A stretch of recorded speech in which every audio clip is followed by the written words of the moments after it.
Hey everyone, welcome to Therapist Uncensored. I'm Ann Kelly. And I'm Sue Marriott, and you have just joined a podcast that we've been doing this for how long now? 8 years, believe it or not. We're starting the 8th season, although I think we quit calling them seasons because that's how podcasts have moved. That's true. So we've been doing this a long time, and we have had the privilege of interviewing some of the most incredible guest experts, which you can find in our archives, free always to the public. But we've had the opportunity to gather some of our thoughts, a lot of our thoughts, a whole bunch of our thoughts. For years of thoughts in written. And it's the accumulation of our experience as therapists, as human beings in the world, as partners, and as podcast hosts, working with this material in this in-depth way. And we pull those thoughts together in a book that we have submitted. It's in the publisher's hands and being produced as we speak.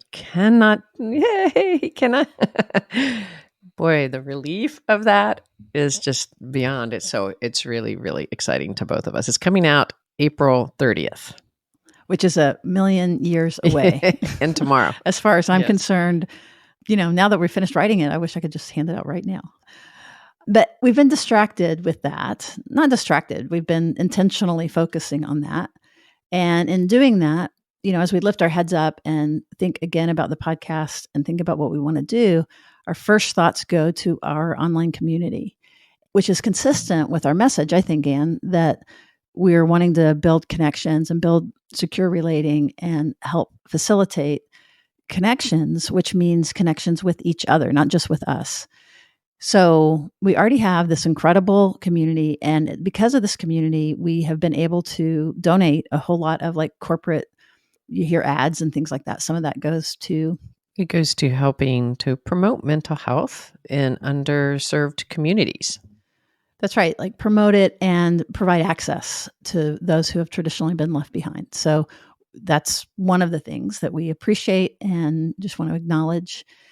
It's also one of the reasons we started the podcast, right? Which is why it's been a wonderful addition to be able to do the sponsorships and then give money. As we started the podcast to be able to bring this wealth of information we're talking about far and wide to people who can't walk into a therapist's office.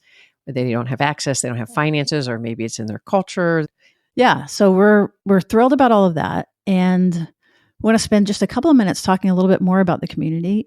And then we're going to share some little sneak peeks, since it's fresh in our mind, about some of the kind of high level stuff that we're covering in the book and that we'll continue to cover. We have on the show, but it's fresh in our minds. And I'm really excited about it. It's good. And it's not the same old thing. It's not going to be the same, where we start with Bowlby. I feel bad. I just said, don't start with Bowlby. But the truth is, therapists, sometimes when you go to a conference on attachment, and we have to start 70 years ago, which has been 70 years. I won't say that we know the story of Bowlby, but we know the story that is told often about attachment. And I'm proud that in the book that we've really expanded that and deepened it and absolutely started there, but it's going to be a lot more. So that's exciting. But I digress. Because before we do that, going back to the community, because this is what this is about, we are so committed to a little bit more focus there and developing programming or opportunities for people to connect with one another, that we added a staff member. We have somebody who is dedicated to building the community, growing it, and creating opportunities to connect. So we're going to be unfolding some new things, but as of right now, we're not ready to announce that yet till we get all of our ducks in a row. But as of now, just a quick reminder about some of the benefits of joining this community. Besides helping us be able to provide access to those traditionally left behind, which is a very important part of it. A lot of people that are already in the community, I think, don't know this, but you get access to a feed that has no ads, which for me, that would be enough of a reason to join right there. It's as low as $5 a month. There's different tiers depending on what you're able to give. But the other thing is we do a thing called reading pods. And we love that. Do you want to say a little bit about the reading pods? It's an exciting way for people to get together and expand their knowledge, but it's kind of our premise of our entire book, with people, being with and in community. So you get to expand your knowledge on books that you might not otherwise read, or if you've ever been reading something and like, I really think it would be helpful to talk through this with other people.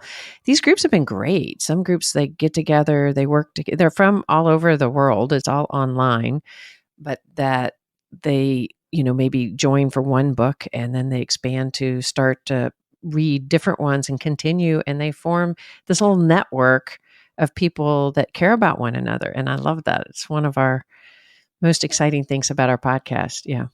We can form a reading pod about any book where there's enough energy and, interest in learning. And sometimes it's because the book is hard. And so it's good to be able to talk about it. And sometimes it's just more fun. And again, this is going to continue to develop. There's also going to be pods around different episodes, particularly some of the more dense episodes, the series, for example, to be able to have people to talk with about what you're learning on the podcast or in the book that you're sharing and reading. They're peer-led, which has turned out to be really, really great because it's scalable. So we can do more and more of them. And we have somebody who is managing that. And it's awesome. It's really fun. One of the benefits, several authors have been willing to jump on with the group members at the very end of them. That's right. And so, oh yeah, that's always really exciting. That's really fun. I think David Elliott did that. Jill Bolte Taylor did that, right? I think Carol George so said that she would do that. It's a really kind of fun way to expand your connections and get to know the great minds behind some of this really great research and work. So in addition to those reading pods, other learning opportunities come up. They pop up and then nothing happens for a little while and then the new one pops up. But we always go with the community first and make those offerings there. And then also as we produce things, we've got a little store that, again, all of that goes to it's not a nonprofit technically, but it's the way that we work it. So T-shirts and all those things all would go to this nonprofit arm. But we need a new term for that. But the charitable arm, I don't know. Charitable arm of Therapists Uncensored. Right. But Neuronerd patrons all get discounts for all those things. And there is a dedicated Facebook group and so on and so on. So there's lots of great benefits to it. We haven't mentioned it in a long time. So we did want to spend just a minute reminding everybody about it, thanking those of you who are already joined. Yeah. And sometimes, and this will happen soon, actually, we'll have all aboard meetings and not webinars, but more just discussion, like being able to meet and greet everybody. So lots of great reasons to join. If you want to join, you would go to therapistuncensored.com/join. JOIN. I'm doing a commercial. But it does help us. And again, this is a great time to join because we are developing some exciting things. And we have the dedicated staff now to help us develop that. And that's part of why we're wanting to talk about it, because we're really excited about the book. Has been quite consuming in a good way, in a really positive way, because it's just a place where we're going to be able to consolidate so much that we find really important to the community. So now it's kind of exciting to say, okay, now let's continue to build the community. And it's not just for supporting the podcast. What we want, and it's really the crux of the book as we go through it, is we want to really be a source for building connections. And we talk about, our tagline is building security one conversation at a time. That was our tagline years and years ago. And so we're wanting to form other ways for people, especially right now. There's just, sometimes there is so much going on in the world, and it can be so disheartening and difficult. And we've gotten really excited about this arm of our podcast to be able to build these kind of networks, one conversation at a time, where people can work together to build a sense of security with one another. Maybe you listen to a podcast and you get really excited and you want to talk about it, and you could have a group of people that really can connect about the different topics, whether it's something about attachment or the Barbie movie, and you want to have a conversation with somebody that listened to the concepts. And so we're excited about it. And by the Barbie movie, what I was thinking was like, it's not just every book or movie. There is a through line of this tying back to secure relating and attachment. So speaking of secure relating, let's do it. Let's talk about it. That's the name of our book. It's called Secure Relating, Holding Your Own in an Insecure World. We even have a cover. We're excited about that. And why don't we, Anne, just kind of high level, go through the 3 parts, Mhm. and we can just kind of chat about the different parts of the book. And again, it's not just to point you to the book, although that would be helpful too. And it is available for pre-order. You can find it at securerelatingbook.com or on our website, of course. So that'll be the only time I'll say that. Well, we'll We'll see see. You'll in say this it again. podcast. Let's talk about why we entitled the book Secure Relating. We talk a lot about attachment on this podcast, but secure relating is not the same as secure attachment, is it? No, absolutely not. You can relate securely no matter your history, no matter your age, no matter your bad habits or good habits. This is something that's accessible to all of us. No matter your attachment internal working model. Some of what we talk about is trying to move your internalized attachment through treatment and through ways of engaging in the world. But we're talking here about how to relate on an everyday basis in a more secure way. And what I also like, this is not just about couples. This is about all sorts of different relationships, whether it's whomever your primary it is, it could be about siblings. It's about learning to relate to the world with your most secure base. So, the first part of the book, Secure Relating. So, Anne just talked about that. Holding your own in an insecure world. So, how in the world, with everything happening with the war, with the Middle East atrocities, with the political landscape, with COVID, with climate, how can we stand around and talk about security and secure relating? And yeah, that's basically the premise of the book. How can we feel secure? How can we relate securely from our best self when the world is as shaky as it is? So we examine that whole idea in detail. And spoiler alert, it's like, how can you talk about this when all these things are happening? When we're basically saying, how can you not? Because if we don't talk about it, our bodies get hijacked by social media, by politicians intentionally, donate now. Oh my God, things are going to die. All the things, right? Through just the images and the media. So our bodies are being assaulted. And this is just true. There's a whole section about whether or not it's worse now than it ever has been. But regardless of comparing it, people are struggling and people are hurting and people are resorting to old ways of comforting that aren't necessarily great for them. And we start to wear out. Many of you out there as listeners could probably feel it, and just how our bodies and our systems start to wear out when we're inundated with all that stress. I loved how you were mentioning, like, you got the media, you have all of that. Our bodies wear thin and you can feel it. So that's why, how can we not now? We're so tempted to regress into our most defensive, primitive self when we are exhausted and we don't have enough internal resources to be able to handle and cope with the stress. So it feels like that now more than ever, we need to build our own internal resources and be able to connect with each other instead of be critical and defend. And Absolutely. Like protecting our own mental state to stay connected with ourselves so that we can then do the hard work in the world. The other thing that we're really proud of with the book is that we're moving the conversation about attachment from the individual, and we're really widening the lens and looking at, there's a whole section called When Systems Make You Insecure. I forgot the title of it, but the idea of it is that, I'm forgetting, when systems promote insecurity or whatever it is. But the idea being that it's not just our history, it's not just our parents, it's not just our current relationship, that there's a whole system, and we include all of that. So the 3 sections that we were going to talk about. So the first section, we use this idea called the 3R healing spiral. And the sections kind of correspond to that. So the first one is about recognition.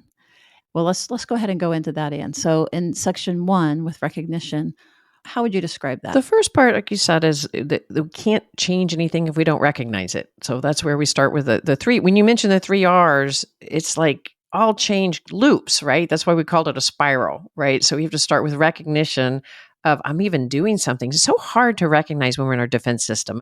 Well, especially it's unconscious. Yeah. And those of you that have been listening to this podcast for a long time, you're probably this is very familiar to you. But when our defense systems, we have no idea most of the time, because especially when we're really activated, we just think we're right and smarter than everybody.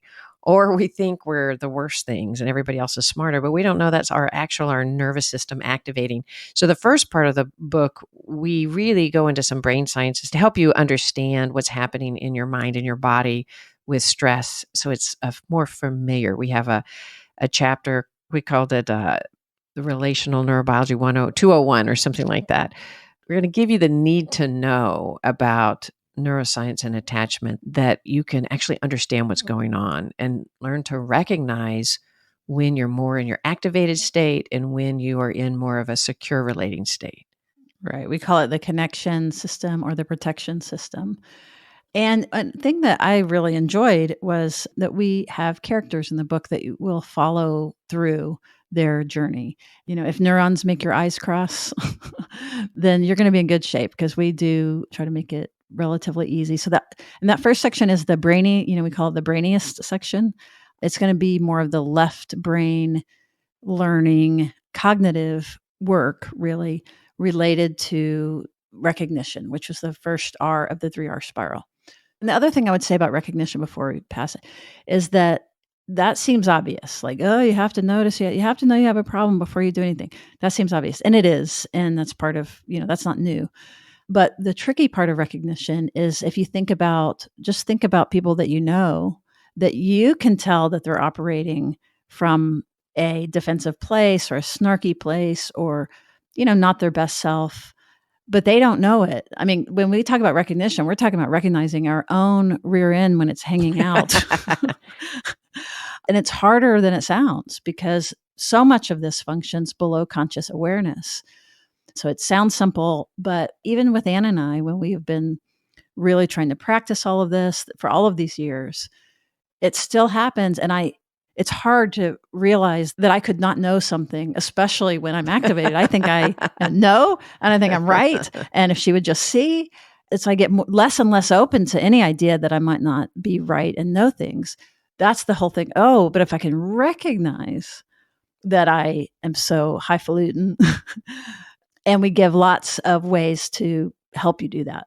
But I didn't want to leave it like it's just notice what you're doing. Yeah. Thank you for pointing that out. But yeah, no, it's true. It is true.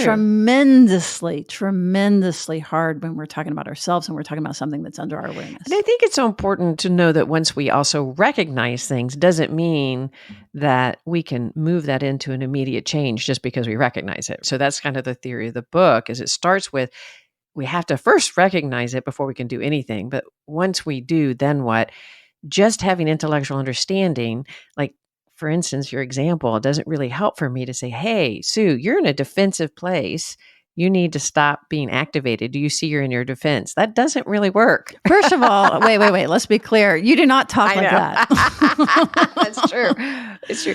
That's therapy speak, and human beings do not speak that way. Even if therapists. I pointed out when you're in the defensive mode, or if I, it doesn't work, or if I know that I'm activated. Right. It'll just make me more defensive. And if I know that I'm activated, it doesn't mean that I can know how to immediately change it. And that's the second part of the book, basically. We go from the first part where it's about learning to recognize things.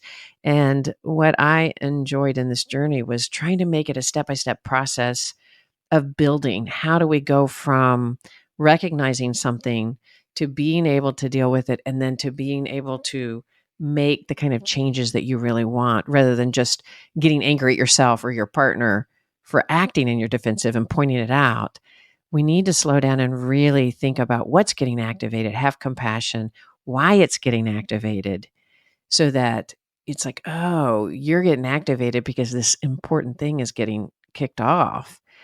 So the middle section of the book about building agency is about how do you take all that awareness and start to make the deeper change. And we're integrating at this point a lot of attachment in neurobiology. You know what we forgot to mention, that in the first part of the book is when we really outline our framework for the modern attachment regulation spectrum. And what that is, and again, longtime listeners will recognize it, we call it MARS. But sometimes conceptually learning about these things and just hearing about it is really hard. So in that first section about awareness, we went ahead and really outlined and brought visual images in the book that will help you integrate the knowledge that you're learning and have an ability to recognize it through this integrated, more easy to understand model. Another thing we didn't mention was, we've mentioned about talking about attachment, but another thing I feel really good about is that we did talk about attachment, but we talked about all the aspects of attachment, the biology of it. We talked about developmental attachment in infancy. We talked about the adult attachment models, basically bringing you all the way up to date to today, and the way that language that people are using, and the way that people are thinking about all the different categories. And the other thing related to the spectrum that Anne was just talking about is that rather than just thinking in terms of categories, like I am preoccupied, I am avoidant or dismissive. I mean, people are complex. And also, I'm not always dismissive. I'm only sometimes dismissive. So we brought it to a spectrum. And basically, the way we work with it through the whole book is more dynamic so that it can be highly individualized and that it can change over time. So that's another thing I'm excited about. Are we ready for part 2? Yes, let's do it. So the second R in the 3R spiral is reflection. And just like Anne was saying, just because we recognize it or I can consciously be aware that I do that thing doesn't necessarily help us. But when we could begin to actively work on it, reflection, an example of reflection would be, when somebody's actively in therapy, they know they have stuff, they're beginning to put together their triggers, they're beginning to understand the underlying story that created the trigger. Like it's kind of the active work part. And in this section, we're really excited about this because for some people, you're going to want to pick up the book and just go to this one section. Right. Because what we did is we broke down, it's called Building Agency. We have a chapter that is about warming up blue activation. And again, it's not just about changing somebody that lives more in a dismissing place into their whole internal working model, moving more secure. It's about when we are having kind of more dismissing activation and we live a lot in that, how do we start to build a more secure way of relating? So it's warming up blue activation, cooling down red activation. And then we even had a chapter about how to kind of move towards resolving trauma, and it's resolving the unresolved. Yeah. And so each chapter is a deep dive, a really deep dive with tons of examples and more characters that you get to know.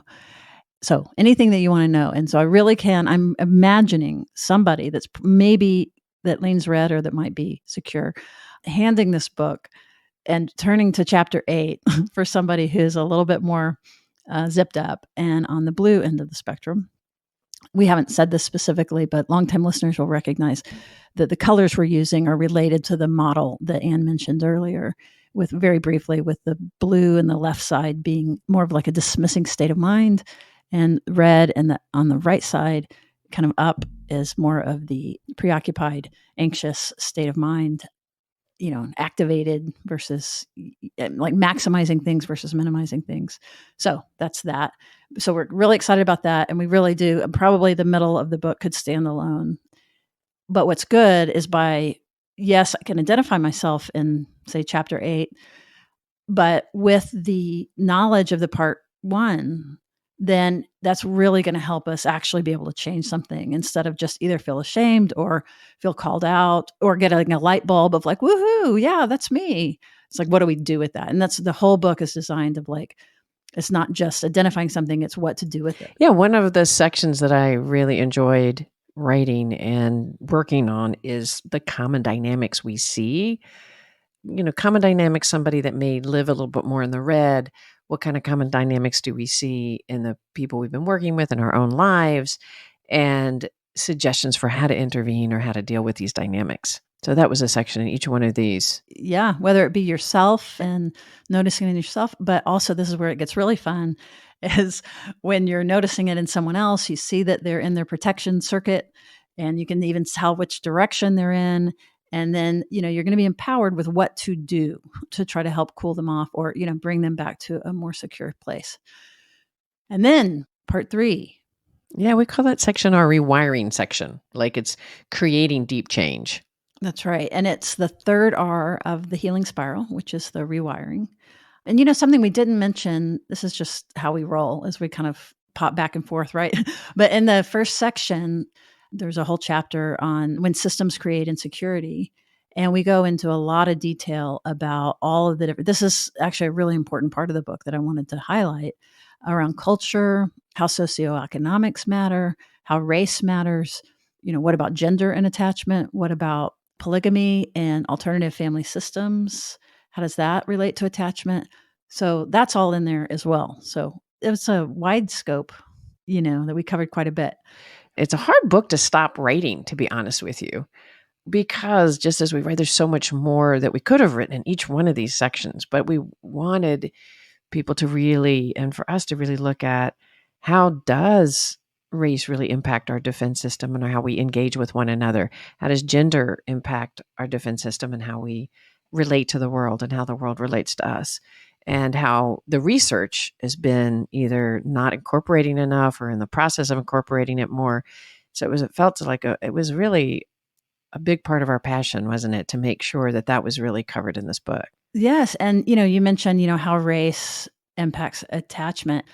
So one of the points was it's also like how systems that target race impact human relating and our nervous system and the stress response system just because of widespread, whether it be racism or all of the isms. That was the hardest chapter for sure. And I'm positive that it's going to be so great. They're going to want a second edition that will be, expanded upon. We'll learn more by then and, be able to really nail that.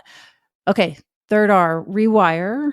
This section is all about treatment and it's about the actual change, not just, we make the point that, yeah, we can learn something and be inspired, but if it doesn't percolate down into our bodies and into our implicit sense of ourselves and our nervous system, if it doesn't really get in there, then it's just landing kind of on I'm patting my head. It just lands up here cognitively. And we know, especially, I'm so ADD, it's not even funny, but those things that land on top of our brain, they go.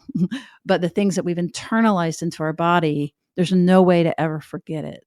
It's a good way to put it. Yeah. Yeah. That's the kind of change we're talking about in part 3.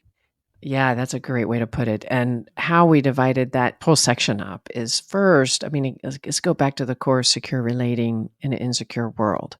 So the flow is how to really engage with the world. We have to start with ourselves. So the first chapter is deepening security inside ourselves because we have to start there. We have to learn to engage when the world is activating or somebody's on the news intentionally activating our body into rage. If we just follow that lead because our body's activated to do so, then we don't have the capacity to engage with those people, with ourselves or anybody else in a deepening way. So we have to start with ourselves.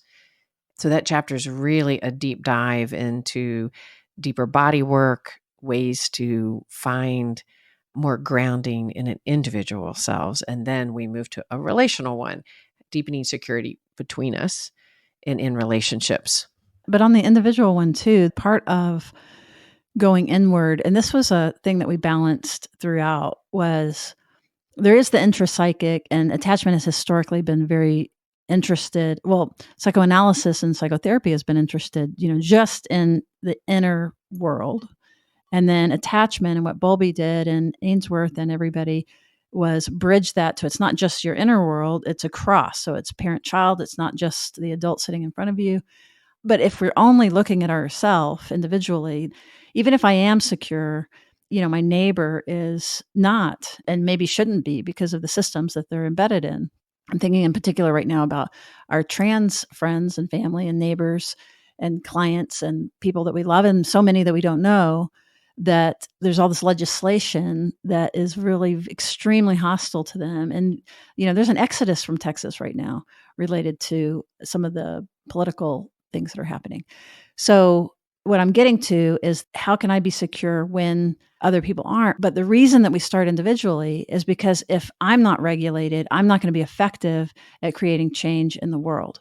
So oxygen mask on us first, but it's not to end there. It's to help us be effective in the world in the ways to promote security for everybody. And when we talk about regulated, it's like this isn't a book that's just saying, hey, just mind your temper. so that you can listen better. This is about like how to take care of yourself so that you feel a more deep sense of security. That's the core through the book, is actually experiencing a deeper sense of security inside yourself so that you really can engage with that activated person in a way that feels more robust rather than just suppressed. Because it's easy to like, oh, okay, I'm going to suppress my reaction. And I'm going to tell you, you need to not. I'm going to finger wag you. You need to not activate. But that doesn't work, whether somebody's finger wagging you or you're finger wagging yourself because you know better to act like that. That doesn't help anybody. So the thread throughout is how to deepen the feeling inside of you so that the base feels more secure. And what it gives you when you come from that location, when you come from a place of What it gives you and also what it promotes in the other people, which is that by you being safe, then they feel safe. We basically re-regulate one another. But also we make the distinction that security is not the same thing as safety. And I really like incorporating that. So it's not that I feel safe or that I am safe, but even under threat and even in danger, I can be in a secure relating mode. And the more that you are, the more effective you're going to be. So this isn't to diminish actual danger, but what we're saying is, I mean, safety is a privilege. So safety isn't required. Actual physical safety isn't required to cultivate a secure state where we can hold onto our mind even when we feel threatened and we don't dysregulate and, we don't pop into our protective system. We can maintain our thinking.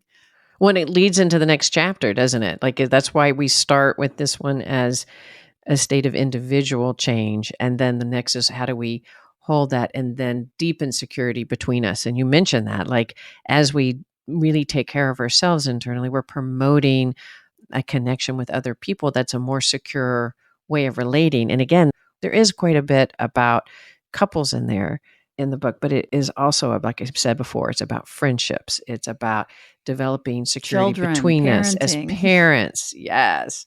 Siblings. How do we Well, that's kind of deepen? your favorite part. It's Say like, what? well, just the how we bounce off each other and being Oh, able to yeah. talk about that and teach that. And the characters, Anna's particularly good at she's a good couples therapist. And so I think that was a part that you really had a lot of fun with.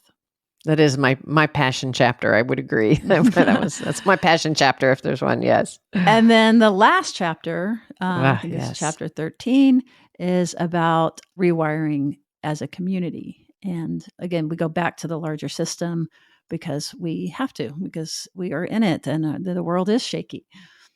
Mm-hmm.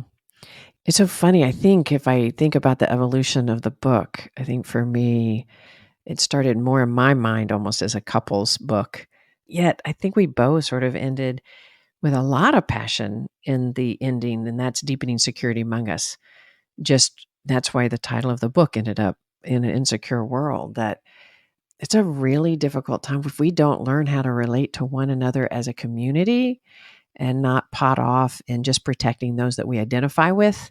That's in our own clan. And we talk a lot in this about groupthink, how every one of us, ourselves included, get manipulated by groupthink. We go in some real details about how to recognize it in yourself, how to recognize in our leaders when we're being manipulated in certain ways, because that's an important part of recognizing that we're activated. We talk a lot in the podcast about recognizing your own individual defenses.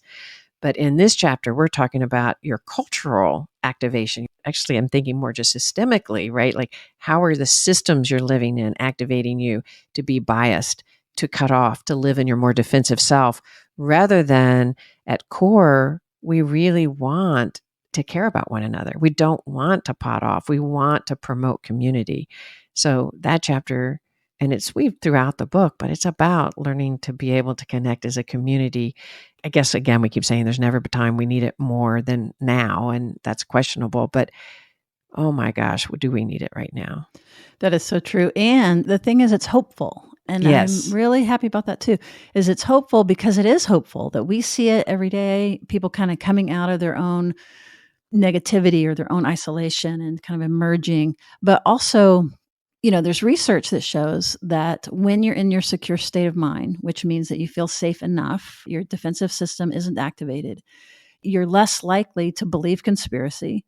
You're less likely to like prejudiced attitudes and things like that are more amenable to change. You're more open to difference. You are more generous. You're more empathetic. And more compassionate. You're more compassionate. You're more likely to be able to recognize when somebody's manipulating you or maybe getting you to laugh at somebody that is maybe your political opponent. And, you're less likely to want to engage in behaviors that are distancing. Well, that are divisive and that Divisive. That's the word I was looking for. Thank you. well, and that really promote hatred towards one another and war and fighting and bad guys and good guys and, black and white thinking and all those things. Which is so happening like, I think about it here in just our political parties. We used to be able to be in groups of people with very mixed political parties in the United States, and that was fine. We had a lot of great discussions, and now we tend to divide by that. We just got back of, being around people from all over the world, and that's happening everywhere where we're dividing into our pods all over the world based on people who agree with us. And it's intentional. It's easier to control the masses if we're afraid. And so our passion is know that we don't have to stay that way. We can undo this. We just need a little love and compassion and kindness to bring out all these good qualities that we're talking about that are all there. They're in there and ready to go. But it's not simple. It's not right. simple. We need to learn to give that. You said we need a little love and compassion. We need to give it. And we can't give that when we're activated and we don't recognize it. So we need to give it to be able to build a safer community. When we say community, we are not talking about just those that are on your street or in your city or in your state. We're talking about the community at large. We need each other in this world to be in a secure, relating, motivated state together so that we are challenging ourselves as individuals to engage. And that's the reason we said holding your own in an insecure world. Because if you can hold your own in a more secure way, then, like you were saying, we can hold other people. It's really a lot. But one of the things, this is the last thing I want to say, is that it's basically inviting, and we don't have to wait for the book. We're doing this right now, is inviting you. Most of you are already on this journey because you're listening to these podcasts and things like that. But the idea is that we want to cultivate, and we want you to cultivate, and people around you and in yourself to be on that journey of cultivating secure relating, that it's not just you get there and you stay there. It's a process. And we can make more and more active choices about trusting, about believing, about setting a boundary that we need to set so that we can take care of ourselves, about reducing media. It's going to be highly individual. There's people listening from all over the world right now. We don't know exactly your circumstances, but you do. And as you look around you, it's like, what do you need to do to protect your heart, to protect your mind, so that your best self can emerge and can help others emerge as well. Yeah, we don't need to wait for the book for that. That's the message. That's what the podcast has been about, but we're getting more focused on that particular message. And so if you're on the journey, we're with you. We're with you on the journey. The last thing I want to say about that is there are some people that are not on the journey. And this gets a little whatever, but there are some people that don't want to look at themselves, that are not wanting to uncover their bad behaviors, that are not interested in introspection, or they're not interested in other people's minds. And not just because that they haven't been trained and they don't know. I don't mean that. There's a lot of people that it's new, but that they're willing and open with enough support. But there are some people that absolutely are not for mutuality. They're not for secure relating, except for themselves. And it's not really secure relating, it's power over. So the only distinction that we have is like you're on the journey of mutuality and justice and human rights, or you're not. But it's not a gender thing. It's not a Republican Democrat thing. It's not a liberal conservative. It's not. This is a warm path for anybody who's willing to uncover the stuff that we need to uncover to be able to be, basically our best, wisest, big-hearted self. And then you get to do whatever you want to do with that. Because if you really are on the journey, it means you're interested in beyond just yourself. Like that's one of the requirements. So if you're interested in supporting and creating fairness beyond you, you're on our bus. You're on the Earning Security bus. We welcome you. And yeah, let's go for this ride. It's a journey that we all want to be on together, and it's not always the easiest one. We called it a call to action in a way because this is not just a self-help book. I mean, we obviously put it out there because we want people to see it as a resource for building oneself, in the most secure way possible. But this is about all of us. It's not just about the individual. And I think you just stated it really well. That is our passion in this book. And that's why we're talking more about community in general from the very beginning when we're saying we want to build our community. This isn't just building our community of supporters. This is about building a community that feels very focused and excited about having avenues to talk about secure relating. So one way to do that is, there's going to be so many millions of ways that, again, we can't tell you because we don't know your individual circumstances, but, it's to join in and to gather in something that is meaningful. And so our teeny, tiny, tiny little contribution to that is one way of doing that. And this isn't just self-promotion, but it's join the Neuronerd patron community and let us help you connect with other people. And we can create these pods around anything of interest. And we hope to invite and support especially marginalized communities to be able to find one another. This is just one of a zillion things. And I hope that through all of these conversations that we're going to continue to have, that we want to promote security one episode at a time, I guess. So we invite you to join in and just let's see how this unfolds. It's going to take way beyond just us. It's going to be a community effort. The other thing is it's going to be so individual in the sense of I can know if I'm on the path, and I can know now when I'm not on the path, and it changes. It's not just like, oh, I'm a good person and you're a bad person. It's more of like, no, I'm committed to continuing to figure out my own racism and continuing to look at my ableism and, like I'm in it. And that's what we're inviting you to do, is just to be in it, and it won't be visible to anybody else, but we want you to know you're in it, and we're excited and we welcome you. And we do hope you join. TherapistUncensored.com/join is just one of a zillion ways. Or just join the Facebook group. And I think I want to do a big shout out to those that have been supporting us. That has really helped us. From the beginning. There are some people that have been with us from the beginning. We've met many of you. We've befriended some of you. It's just such an honor and such a privilege. So thank you for listening. If you want to pre-order the book, we would love it. SecureRelatingBook.com. Or, just go into your Google and type in Secure Relating Book, just those 3 words, and it'll pop up. The other thing we are doing is we're going to be promoting this through independent booksellers.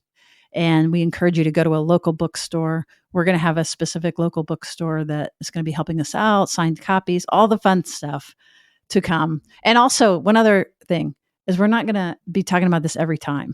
We're not going to be pushing this whole time. We're not going to be about the book. We're going to be talking about secure relating. Sometimes when somebody's excited about a book, I'm like, oh God, the next 6 weeks are going to be all about their book. It's like, no, that's not going to happen. You can tell us if we're doing it too much. How about that? I think this one, we are excited to be done and wanted to share about what it's all about. Listen to how apologetic I'm being. I was thinking that. I actually was sitting like, why do you keep apologizing? I'm sorry for talking about myself and something I want. And see, I'm not finished. You know what it is, Anne? It's like by taking up a little space and talking about these things that it's vulnerable. You're getting into your defense. You're more in your protective system. And so I was feeling a little vulnerable. And so then I'm like, oh, no, I'm not going to be too much. I promise. It's so funny. That's a good recognition. All right. It's a long journey. We're on the journey together, all of us, right? There's no finished product here. All right. Thank you guys for joining us. We're excited about this new year. We just had a break and we're ready to go and have a lot of good content coming. All right. We'll see you around the bend.